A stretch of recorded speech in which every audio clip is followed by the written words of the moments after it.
Welcome to Sports from the Couch. I gotta say, it's the stupidest thing in sports. With your host, Mike Mercado. Players cannot stand him. Coaches cannot stand him. Most importantly, the fans can't stand him. Brought to you by Mercado Airwaves. I'm gonna say it once, and hopefully I'm wrong, but it's a disaster waiting to happen. That is so bad, that is absolutely brutal. Hello and welcome in, friends, to another edition of Sports from the Couch here on Mercado Airwaves. I'm your host, Mike Mercado. I want to thank you so much for making us a part of your day. And on today's edition of Sports from the Couch, we need to tackle this crazy, disgusting, disturbing, horrifying story coming from the Chicago Blackhawks and the report that came out about the sexual assault that was done and then covered up by this organization. It has been a very complicated and emotional few days for not just obviously the victims of this heinous crime, but the fan base and sports in the city of Chicago. And it's such a big deal that in a world where if it's not LeBron James, the Dallas Cowboys, Tom Brady, you really don't hear about it. And this was all over the world. And we need to talk about it because there's a lot of nuance to this conversation. There's a lot of things that I think a lot of us are uncomfortable talking about, and we need to put in the forefront because that's what allows these type of things to continue to happen is when you are afraid to talk about it and you make it sound icky and dirty, and it does keep these predators out there. So we're going to talk about all that and so much more. Want to make sure we take care of some housekeeping notes. Follow us all over the universe. I'm on Twitter at Mike M Media, Instagram, Mike Mercado Media, and you can be interactive with the show on Twitter at Couch Sports Talk. Like, rate, review, and share us wherever you get your favorite podcast at Mercado Airwaves. And please hit the little bell, subscribe button on youtube.com/Mercado Airwaves Network if you would like to see the video version of the podcast. If you would like to support us, visit us at patreon.com/Mercado Airwaves. There you can become a producer. You get our weekly NFL confidence picks there. Check it out at patreon.com/Mercado Airwaves. We have a bunch of awesome tiers if you would like to support us in that way. We're also on Teespring, teespring.com/Mercado Airwaves. If you would like some swag, check us out at teespring.com/Mercado Airwaves just in time for the holiday season. And of course, if you would like to hear the radio show here in the city of Chicago every Sunday night, follow us over at the Sports Cubicle on WCPT 820 AM Chicago, Sunday nights, 9 p.m. to 10 p.m. That's the Sports Cubicle. So we got to get into this conversation. And I guess how we're going to do it on this episode is we're just going to kind of break it down. I've gone through a bunch of different sources, news outlets, and I put together just kind of a bulletin point, a streamlined way of hearing about this and understanding some of the horrifying details and what are the ramifications from it. And I guess the best way is viewer discretion is advised. You know, it's a dirty conversation. It's a disturbing conversation, and you know, it's something that a lot of people were let down and a lot of people were hurt because of it. So let's just get right into it. The Blackhawks hired Jenner and Block to conduct what they called an independent review in response to 2 lawsuits filed against the franchise. One alleging sexual assault by then assistant coach Brad Eldridge during the team's Stanley Cup run in 2010, and another filed by a former student whom Eldridge was convicted of assaulting in Michigan. The results of that review were released Tuesday, October 26, 2021, in a virtual press conference that included Blackhawks chairman Rocky Wirtz, CEO Danny Wirtz, and lead investigator Reed Sharp. The findings were made available to the public shortly thereafter. And we could kind of take a look now at what the allegations and what's unfolded following the release of this report and during that press conference. So, a former player who has now been identified as Kyle Beach, and you got to check out the TSN video, the interview he did coming out and putting his name behind, you know, the John Doe moniker, and, you know, it was heartbreaking to hear him talk. I highly suggest you guys check it out because it'll take you to places.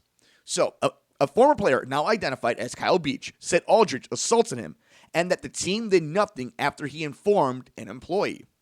The lawsuit, which was filed on May 7th in Cook County Circuit Court, alleges Aldridge also assaulted another unidentified Blackhawks player. Beach, who sued and who is seeking more than $150,000 in damages, is referred to in a document as John Doe. And this was before his interview and when the report was dropped to all of us on Tuesday. According to the recent investigation, the encounter between John Doe, then 20, and Aldridge, who was then 27, and a video coach for the Blackhawks occurred on May 8th or 9th in 2010. Doe told investigators that Aldridge threatened him with a souvenir baseball bat, and viewer discretion advised, before forcibly performing oral sex on him and masturbating on the player's back. Allegations that he also detailed in a lawsuit. And again, I think it's important to say these words, to be descriptive. I think it's very important to not ignore that because it makes it real. You should sit in the dirty. You should see how bad this gets, how uncomfortable this gets, because this happens way too often in all walks of life. So let's continue on. In the report, Aldridge says that the sexual encounter he had with Beach was consensual and denies any wrongdoing in the case. Aldridge left the Blackhawks after the 2009 and 2010 season, and they would win the Stanley Cup that year. After Aldridge left the organization, he worked with several colleges before working with a high school team in Michigan. While there, he was accused of sexually assaulting a player. He later pled guilty to charges in the case and was sentenced to 9 months in prison. And he is now registered as a sex offender in the state of Michigan. A player from that team has also filed suit against the Blackhawks over their handling of the Aldridge case. The lawsuits filed by Beach and the former Michigan high school player are both still pending, with settlement talks to take place next week. And we did hear from the Wirtz family that they are going to settle with them, even though they have a legal case, whatever that means. But let's not lose sight of this. All the people who are gone now, all the talk, all the press conferences, they were countersuing Kyle Beach. Don't forget that. Don't forget this organization was countersuing a victim of sexual assault. That's what they did. That's not conjecture. That's not being upset or living in the moment. That happened. That happened. During the investigation, Jenner and Block interviewed 139 witnesses, including the victim and Aldridge. The investigation found that President of Hockey Operations and General Manager Stan Bowman, and as well as the Senior Vice President of Hockey Operations, met with John McDonough, Jay Blunk, Kevin Shevendale, and Joe Quinville, including James Gary, in May of 2010 to discuss the allegations.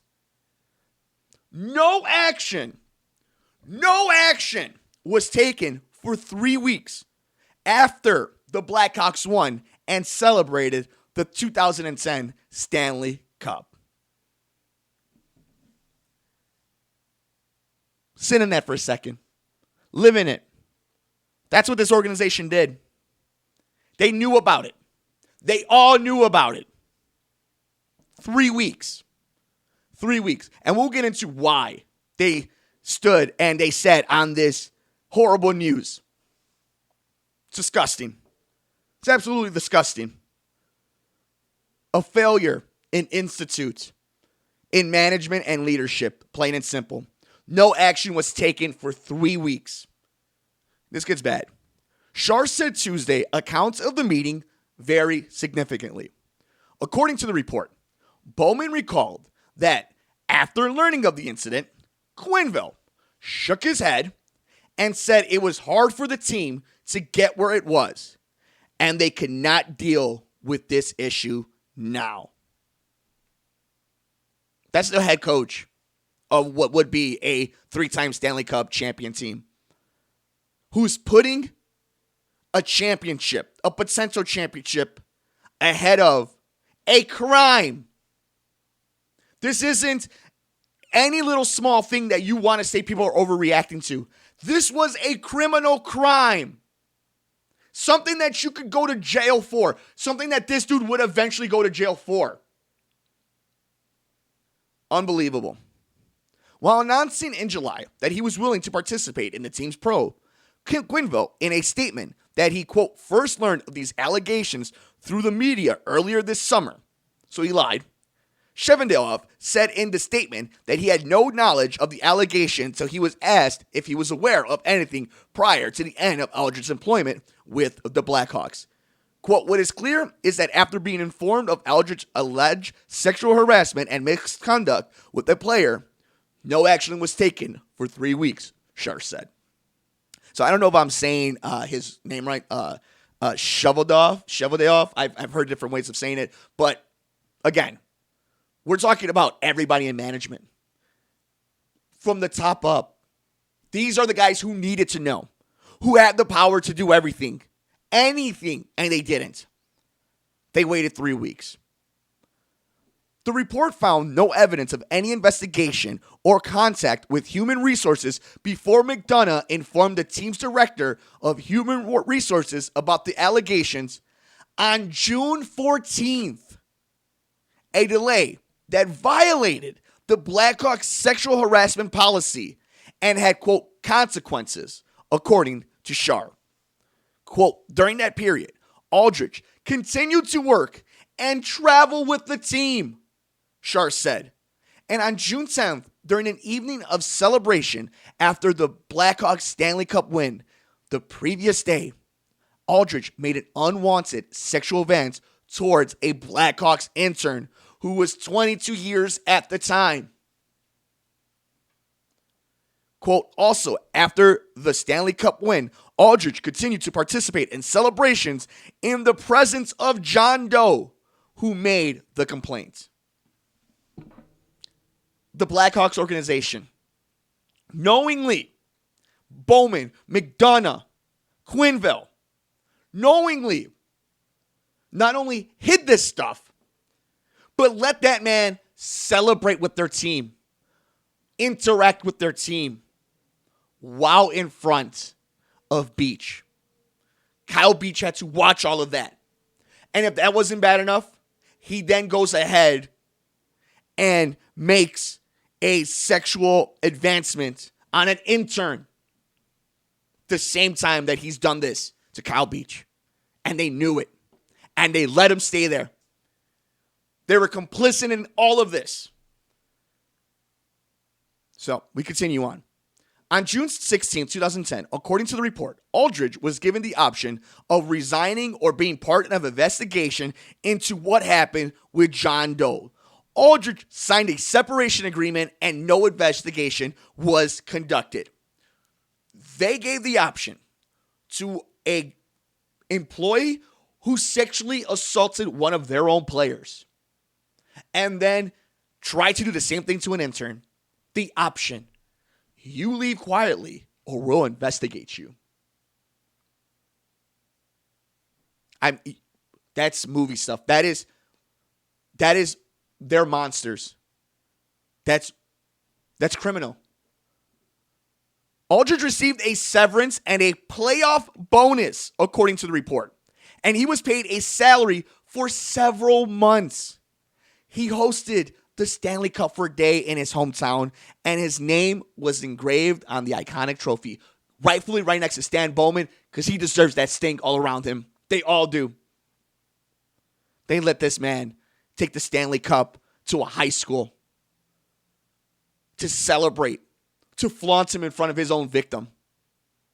And they all knew about it. They all knew about it. Shar said the firm found no evidence that Wirtz or his father, ROKU, who owns the team, were aware of this allegation before the former player's lawsuit was brought to their attention ahead of its filing. Stan Bowman, the Chicago Blackhawks president of hockey operations and general manager, quote, stepped aside from the organization Tuesday afternoon. At the same time, senior vice president of hockey operations, Al McLasick, was relieved of his duties. So that's all. And of course, the report is out there. There's been great reporting from so many different outlets and journalists, and you guys should definitely go down the rabbit hole in your own time and read those details. Let them wash over you because it's important. So those are the details. You could tell I'm heated because there's so many things that are just plain unforgivable. I understand bending some rules to try to win. We make a big deal about the Houston Astros or steroid users, but that's different than what the Blackhawks did. They put lives on and in between and railroad them, steamed right over them to win a Stanley Cup. They, because of inaction, allowed a predator to assault a 16-year-old boy. He was allowed to go around children with the Stanley Cup after he was knowingly assaulting one of your own players. The coach knew, the general manager knew, the president knew. And then when you start hearing that these players and the players around the league, they all knew, and they were throwing homophobic slurs towards him. And then you look at the scouting report of Kyle Beach, that people were calling him a head case, that he was a bust. And then during this interview, he tells us that he had to go to alcoholism and taking drugs to just try to cope with this. That 10 years later, he is now just starting the healing process. What about the victims we don't know about? This predator got paid, had his name engraved in one of the most sacred trophies in all of the sports. He got to host it at his hometown in a high school with children. This guy was given recommendations by the Blackhawks. And then Joe Quenneville, a legendary coach, one of the greatest coaches in Chicago history, one of the greatest coaches in sports history, knew about it. Sacrificed any morals that he had. Sacrificed any decency this entire front office did just for the opportunity to try to win a Stanley Cup. As if it mattered. And people always wonder power dynamics and how important of a factor that is when you're dealing with these type of scenarios. You're talking about a video coach and a 20-year-old hockey player. A video coach could be the reason you get exposed to a coach properly. Hey, this guy has a wicked curveball. Man, this guy's really fast off the line. You should check him out. They hold that power. That's what the power dynamic was. The Blackhawks organization failed everybody. Most importantly, they failed these victims. The fact that Kyle Beach is the only one that has apologized, the victim is the only one who's apologized. Everybody's a coward. We could talk about the players. Jonathan Toews, I thought his comments were tone deaf, but he's a player. And I'm not going to expect so much from him. I hope he wasn't the one bullying Kyle. But at the same token, you're the captain. People look at you differently. They look at you for a certain type of leadership. And we didn't get that. We sure as hell didn't get that from Joe Quenneville. We sure as hell didn't get that from the NHLPA, who didn't protect one of their own. Everybody failed in this. Joe Quenneville is still allowed to coach. This is a failure on so many different levels that you should be angry about it. There's the conversation of where should your fandom be? How should you react to this? I'm not here to tell you what to do. I'm not here to tell you that you should stop watching Blackhawks game. I'm not telling you that you should burn all their jerseys. I'm not telling you to stop watching hockey. It's not what this is about. You got to find within yourself, what does this mean to you? An entire generation grew up on a 3 Stanley Cup winning team as their favorite team in the city. A whole generation of hockey players were born into this team, into the city. Families sold out the United Center. Not weekends at the Madhouse on Madison. There was a connection watching. These guys are my age. There was a connection growing up to them. And now you feel dirty. Now you're angry. You're angry because they didn't just commit a crime. You're not just angry because they allowed one of their own to get hurt by a predator, but that they lied to you. And for a decade they did. And then they had the nerve to tell you that this guy was a liar. They were countersuing him. It's just disappointing. It's heartbreaking. And what aggravates me, what makes me so sad, what just destroys me, is that a 16-year-old that we know of, just might be many more. Usually it's never just these many, right? When somebody has this much power, their life changed and ruined forever. Because the Blackhawks did nothing. Because John McDonough did nothing. Joe Quenneville did nothing. Stan Bowman did nothing. That's what happened. There is no good. There is no defending. There's so many different emotions from it. There's so many. I've tried to do this episode 2 or 3 times over the last day and a half, 2 days. And it's been hard because you just get so angry. How can they allow this to happen?